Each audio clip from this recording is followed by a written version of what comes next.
All right, Knights of Apollo, what is up, guys? Hope you're doing well, and today we've got a quick little video showing off a new game that is in development. Now, I don't really make videos like this often. I don't really cover games. I kind of just play them, right?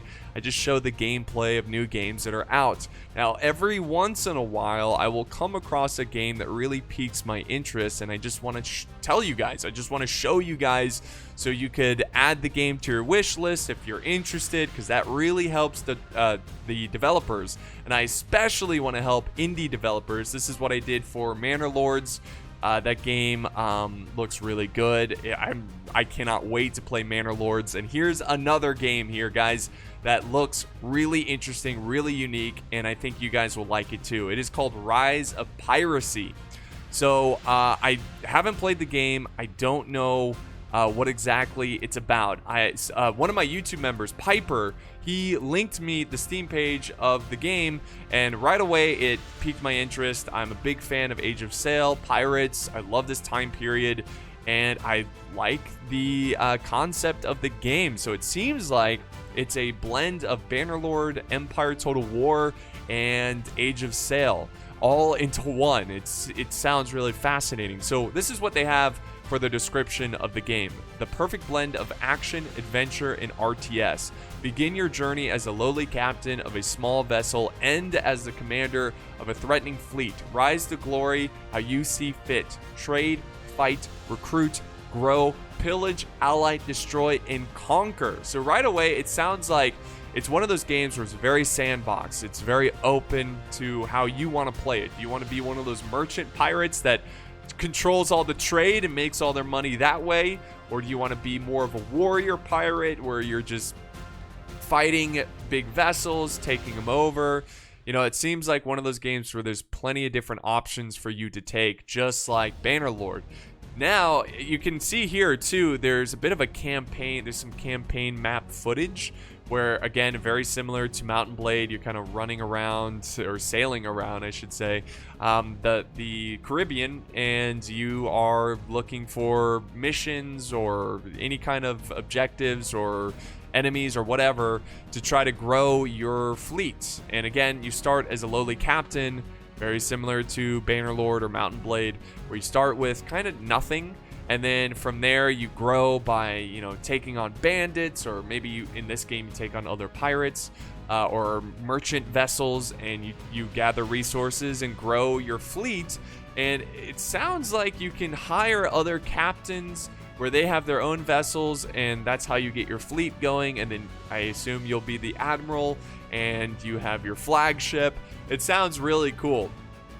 And there's also footage of port battles, where they are, you know, firing at bombarding ports. And this is where it gets really interesting. If you look at the gameplay here, there are some scenes of a land battle where I don't know if just you can send your army ashore and you can do a bit of a land battle. Of course, there are naval battles as well.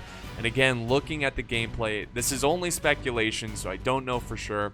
But looking at the gameplay, it looks like you control your ship the same way you would control it in Naval Action. Naval Action is a bit of a niche game. Maybe you haven't heard of it.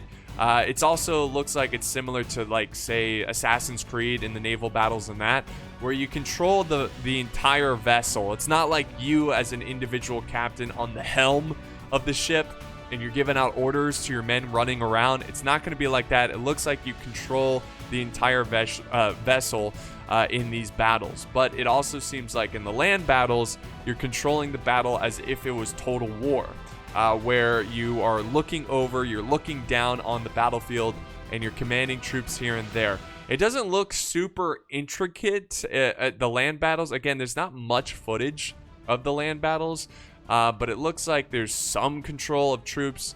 And I don't know if you can play as the major powers of the West Indies, you know, like Portugal, the Dutch, the British, the French. I don't know if you can play as one of those factions. Maybe they can hire you as a privateer. That might be a possibility. That would be pretty cool, right?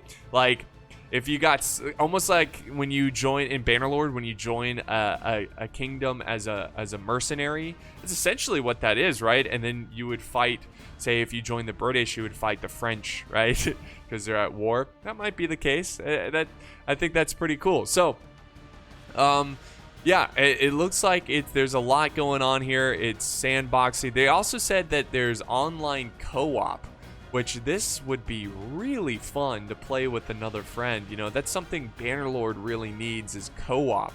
I think Bannerlord would be a 10 out of 10 if it had co-op, but it doesn't. Hopefully there's a mod or something, but I digress. There's vast campaigns, and you can create your own story. Again, very sandbox sounding. There's not a ton of info on this game. There's a couple paragraphs. There's a little bit of footage. So I don't know exactly, you know, how good this game is going to be.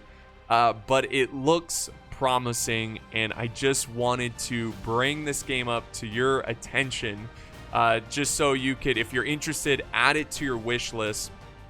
Because again, guys, that really helps developers a lot on Steam. It helps them get their game more attention.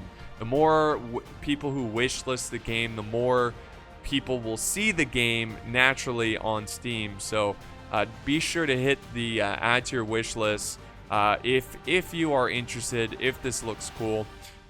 There's also online PvP as well, so there might be some cool online battles, again, like Bannerlord. That sounds really fun.